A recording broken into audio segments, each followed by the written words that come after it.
Rise ఈ రెండు సంస్థలు కూడాను కూటమి ఖచ్చితంగా అధికారంలోకి వస్తుందని చెప్పిన సంస్థలే.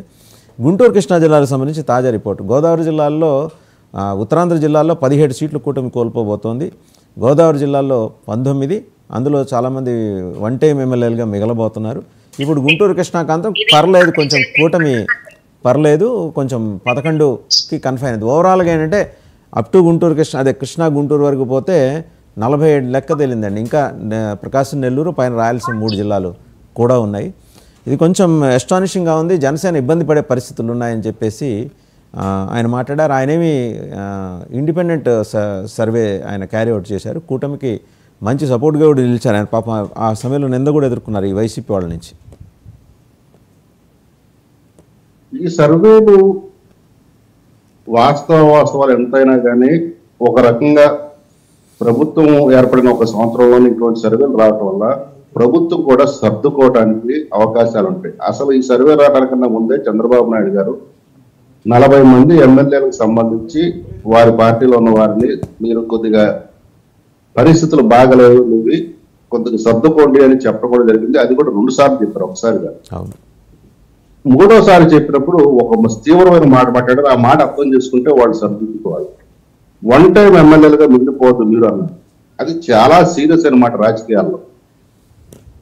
ఇప్పుడు అదే పరిస్థితిని అక్కడ రిఫ్లెక్ట్ చేశారు తప్పితే, అయితే దాన్ని సరిదిద్దుకోవడానికి మాకు 4 సంవత్సరాల సమయం ఉంది, దాన్ని ఓవర్కమ్ అవుతాం.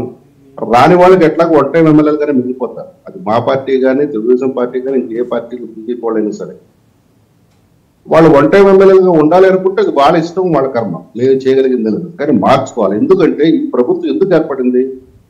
ఒక నిరంకుశ పాలన, ఒక రాక్షస పాలన, అవినీతి పాలన చెప్పి మేము ప్రజల్లోకి వెళ్ళి మేము వచ్చిన తర్వాత మాలో కొంతమంది పాలన అంటే అనుభవం లేక ఆ పాత విధానాలను కొంత కొనసాగించడం అనేది చూసారా, అది క్షమించరాదు. అది మా వాళ్ళైనా సరే క్షమించరాదు, మార్చుకోవాలి. ఎమ్మెల్యే అంటే డబ్బు సంపాదించడానికి మార్గం కాదు, ప్రజలకు సేవ చేయటం అనేది అక్కడ తప్పుతూ ఉండాలి. నువ్వు సంపాదించుకున్నా కంటే నువ్వు వ్యాపారాలు చేసుకో, నువ్వు రాజకీయాలు రాబాలి. ముఖ్యంగా కూటమి ప్రభుత్వం 24లో ఏర్పడింది రాష్ట్రాన్ని గాడిలో పెడతానికి, రాష్ట్ర అభివృద్ధిని ముందుకు తీసుకెళ్ళడానికి, దక్షిణ భారతదేశంలో మళ్ళీ ఆంధ్రప్రదేశ్ స్థానం సుస్థిరం చేయడానికి వచ్చింది. ఈ సమయంలో మీరు గాది కింద పందికొక్కులా ఉంటానంటే కష్టం. మార్చుకోండి, మార్చుకోకపోతే మిమ్మల్ని మారుస్తారు. ఇందులో మొహమాటాలు ఏం లేవు. ఆ విషయం చంద్రబాబు నాయుడు చాలా స్పష్టంగా చెప్పారు. ఆయన చెప్పారు 2-3 రోజుల క్రితం, వన్ టైం ఎమ్మెల్యేలుగా మిగిలిపోమాకండి. ఆ ఒక్క సెంటెన్స్లో ఇంత అర్థం ఉంది. అర్థం చేసుకునే వాళ్ళకి, అర్థం చేసుకోకూడదు అనుకునే వాళ్ళు ఎవరు చేయగలిగింది ఏం లేదు. వాళ్ళు అట్లనే మిగిలిపోతారండి.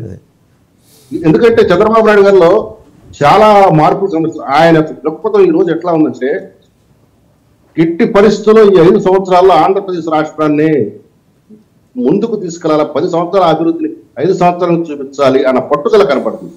ఆయన పట్టుదల, ఇక్కడ పవన్ కళ్యాణ్ గారి యొక్క ఆ పట్టుదల, వీటి ముందు వీళ్ళు పిల్లచేష్టలు చేస్తూ ఉంటే అది సహించరాని విషయం. ప్రజలు కూడా దాన్ని ఆమోదించరు. మా పార్టీల కార్యకర్తలు కూడా దాన్ని ఆమోదించారు. మా పార్టీ కార్యకర్తలు ఎందుకు కలబడ్డారు? ఎమ్మెల్యేలు కాదు కలబడింది, మా పార్టీ కార్యకర్తలు జెండాలు మోసి కేసులు పెట్టించుకుని దెబ్బలు తిరిగి వాళ్ళు కలబడ్డారు ఫీల్డ్లో. శాంతి ప్రసాద్ గారు, ఆయన ఇంకో అబ్జర్వేషన్ ఉంది అందులో.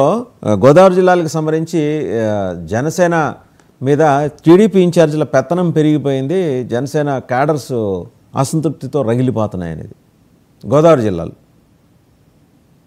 ఇది కొన్ని చోట్ల ఉన్నాయి, కానీ అది వాళ్ళకి వాళ్ళు సర్దుకోవాలి. ఎందుకంటే రాష్ట్ర హితం ఇచ్చారు.